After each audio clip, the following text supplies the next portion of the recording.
Hey guys, welcome back to MU Sports TV. This is where you get all the news and everything related to Manchester United. So guys, before I start, I want to tell you about the latest feature that YouTube have has enrolled recently, and it is a feature where it enables the creator and the subscribers to engage on the topic that is related to to the channel itself. So as Manchester United's channel, there's a new feature for us where you, the subscribers and the viewers, can post on the community section, and we can make discussion related to the post you have shared. So just visit your community section and make sure that everything you post there, guys, is all related to Manchester United.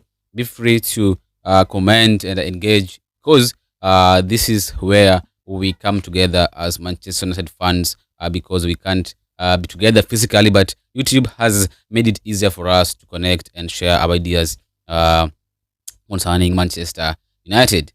So guys, Manchester United are preparing to travel to Fulham to play the second match of the second game of the season, the match game two, after a 1-0 defeat to the Arsenals at Old Trafford on Sunday. United are looking to bounce back and the winning ways, with Fulham in the next with Fulham as the next fixture. We are going to have a tough game. Actually, I watched Fulham versus Brighton because I was scouting Baleba. I wanted to know why we are so interested in signing Baleba. Actually, guys, I don't watch highlights nowadays. I stopped watching highlights on YouTube when we signed Sancho. Yeah, so I don't watch player highlights when we are being linked with a certain player. So I waited for the game between Brighton and Fulham, and I watched the game.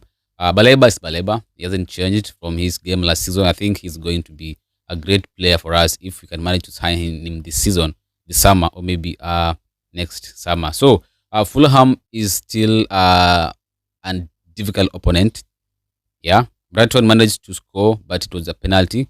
Um, they came back to draw in the last minute of the match through Rodrigo Moniz.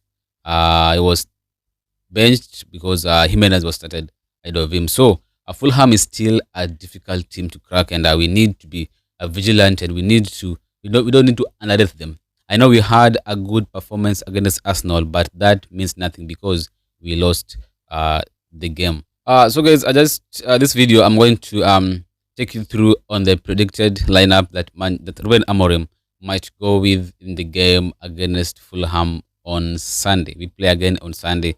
I think the late kickoff on Sunday. So, which team do you think it is perfect for Ruben Amorim to go with? How many changes do you think Ruben Amorim should make in order to get the job done against Fulham on Sunday? Should he go with the same lineup went with against Arsenal, or should he make some 2-3 changes or maybe 4 changes? Let me know your views in the comment section below. But before I talk about the lineup on Sunday against Fulham, I'm going to talk about the transfers a little bit, because I know, guys, you are still interested in knowing what's going on in terms of transfer. Are we really going to sign any player, or we call it a day after signing Benjamin Sesko? The latest, the latest links or rumors we had was about Baleba, but after Brighton failed to enter negotiations with Manchester United pull out of the race. But it is not over until it's over. Anything can happen before the window shuts down in, I think, not more than in around 10 to 15 days from now. So because the transfer window shuts on the 1st of September. So the latest rumors we have at the moment is United are interested in signing Sevilla's 23 years old midfielder, that is Lucien Agueme. Because look, Lucien Agueme has a 35 million pounds release clause in his Sevilla contract. So these are just still rumors here and there, not confirmed by renowned journalists like Fabrizio Romano David Austin, and maybe Ben Jacobs of BBC. So it is not yet confirmed by the renowned journalist, but rumors here and there about United being interested in signing Lucien after ending the pursuit of Carlos Baleba. But also, there have been news about United going for Martin Hojmland of Sporting CP, Angelo Stiller of Stuttgart, but nothing concrete yet about signing a midfielder. But if really United were going to sign Baleba this season, this summer, that means Ben Amorim told the board to sign him a midfielder. And if Amorim told them to sign a midfielder, even if we have ended the pursuit of Baleba, we are going to sign a midfielder this summer. Because guys, one thing I am sure of is that Manchester United are not going to sign a new goalkeeper this summer. So anything to do with the goalkeeping situation, I think it is settled, and we are leaning towards a, a situation where Altiba Andrir is going to be our number one goalkeeper this season, because news was that Ruben Amorim decided to drop Andre Onana, although he was fit. Remember, in his press conference, he said Andre Onana, Josh Zirkzee have recovered and they'll be in the team against Arsenal. And Onana was not present, and there was speculation that maybe he wasn't fit enough for the game. But even though he wasn't fit, he could have been at least on the bench. But Andre Onana was not on the bench. So after the game, or maybe before the game, there are also some news that Andre Onana, or that Ruben Amorim decided to drop Andre Onana because he's not convinced about the Cameroonian goalkeeper. So are we going to see a scenario where Altiba Andrir is going to become our number one goalkeeper? Because if it is so, then I think Andonana might be looking to leave in January if things doesn't go his way.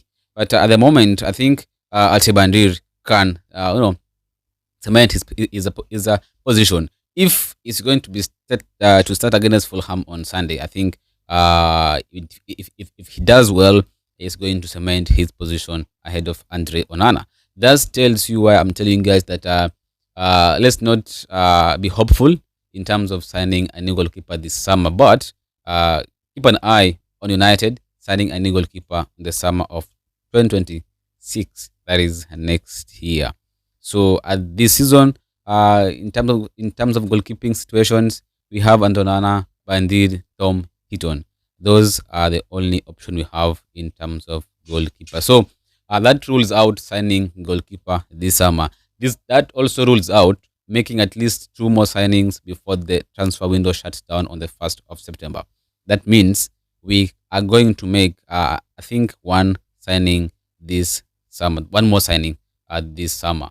That is if United find a suitable player that matches Ruben Amorim's demand in terms of a number 6, a perfect alternative to Carlos Baleba. Because United have an argument. They're going to sign a midfielder this summer. If it is not Carlos Baleba, they're going to sign a midfielder this summer that will not hinder them from signing Carlos Baleba in the summer of 2026. That means there's not going to be a top signings in terms of number 6 this summer. Yeah, so keep an eye on Lucien Agueme of Sevilla. Keep an eye on Martin Hojmuland of Sporting CP. Keep an eye on Angelo Stiller. Keep an eye on Carlos Baleba. Don't rule out Carlos Baleba yet. Anything can happen. Yesterday, David Austin, the Athletic, reported that Brighton have set a price tag of 120 million euros for Carlos Baleba. That's around 104 million pounds. So, if United were really going to sign a midfielder, if they're really going to sign Carlos Baleba, they knew Brighton will ask a higher figure or a higher fee in order to part ways with the Cameroonian defensive midfielder. So, that's why I'm telling you guys that it is not yet ruled out 100%. The 2% remaining, anything can happen with that. And maybe Carlos Baleba can still sign for Manchester United. The transfer window shuts on the 1st of September. But if the Carlos Baleba deal does not go through or can't go through this summer, United can opt for Lucien Agueme of Sevilla, and Sevilla are prepared to let him go for around 26 million pounds. That is according to the latest rumors we have heard, and I think signing Lucien Agueme for 26 million this summer, then keeping the money, we sign Carlos Baleba in the summer of 2026. I think it will be a great deal, but remember, we need to have a verbal agreement between.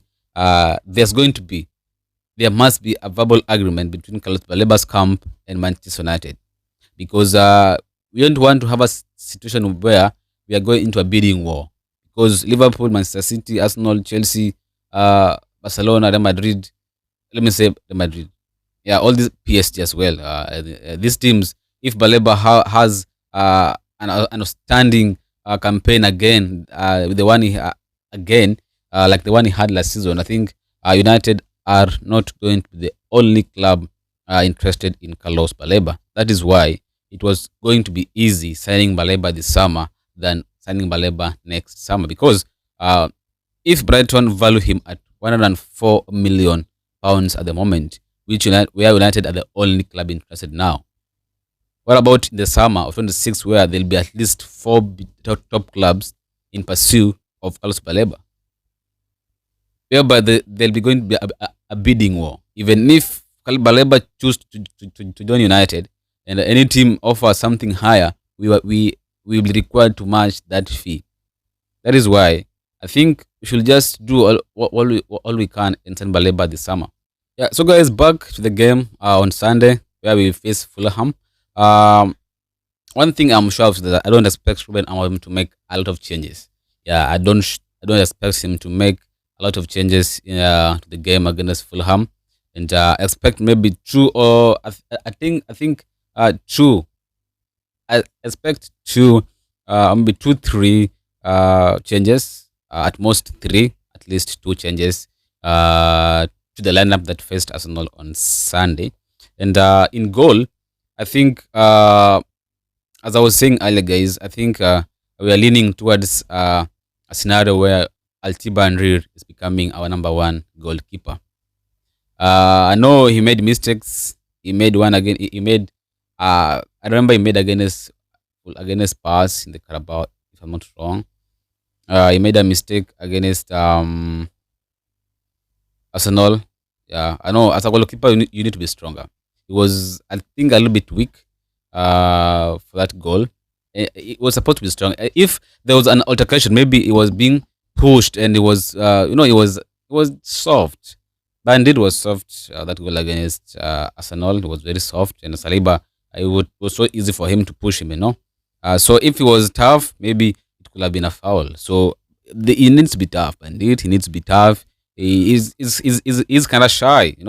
When you see him in goal, maybe he's kind of shy. He's not sure why he's there. So he needs to be commanding. He needs to be tough, because this is the Premier League. So I think Bandir might start in goal against Fulham on Sunday. I doubt if Onana will be given a spot after Amorim went head on head with the journalist questioning his decision to start Bandir. I think he will going to prove them wrong again by starting Bandir against Fulham on Sunday. The back three uh, that played against Arsenal of Luke Shaw, the Light, and Lane Yoro.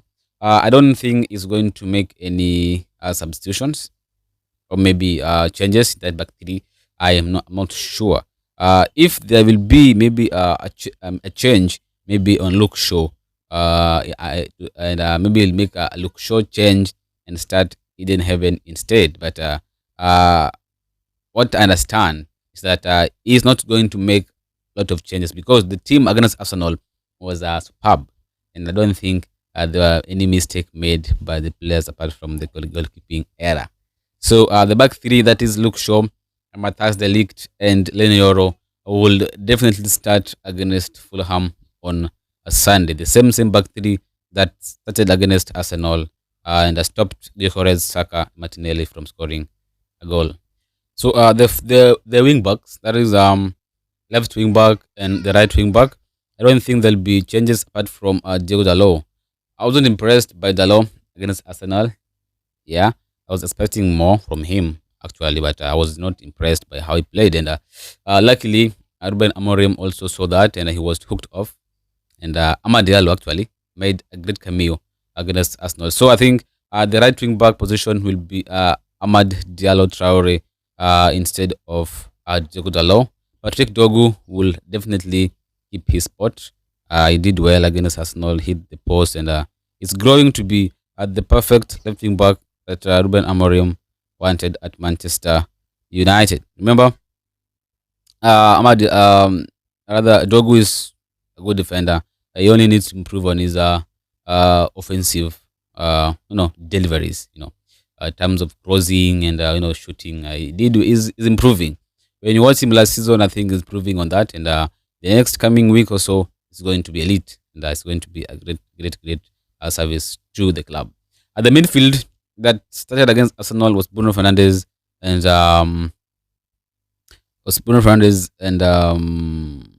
Casemiro.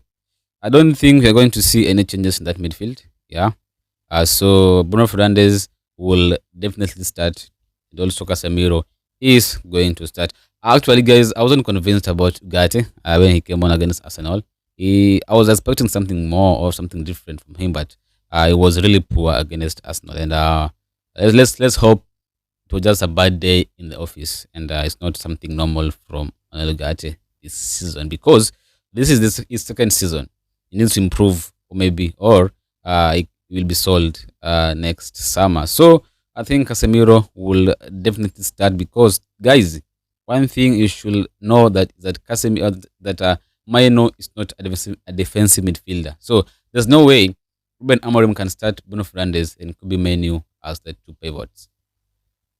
That one will give Show the League Euro a very hard time, because both of them are not defensive midfielders. They are central midfielder and an attacking midfielder in the name of Bruno Fernandes.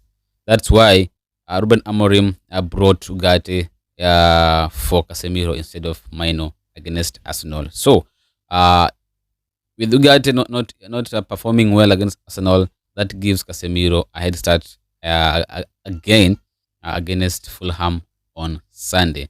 And you're going to have a midfield pivot of Bruno Fernandes and Casemiro, wing backs of Dogu, Ahmad, back three of Luke Shaw, the liked Euro, and Bandir in goal.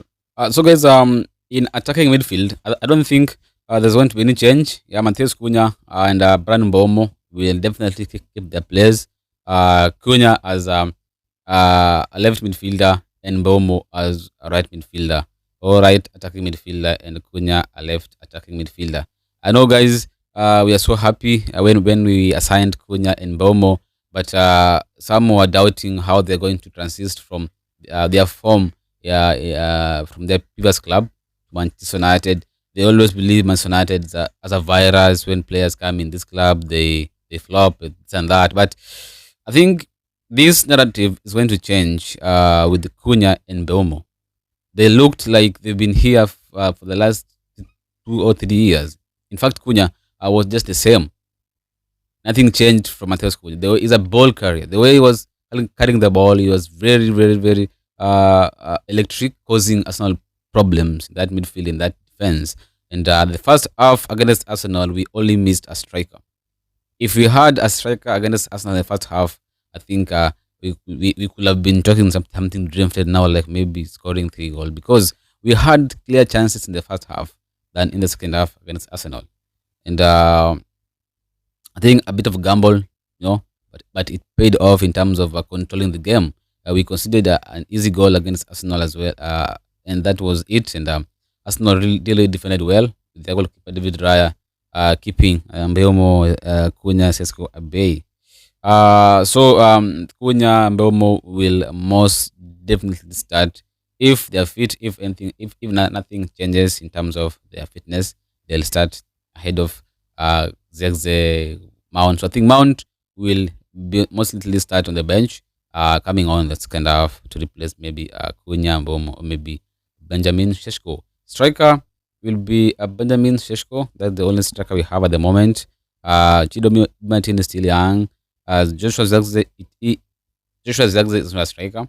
Holland is going to leave, and he wasn't involved against Arsenal.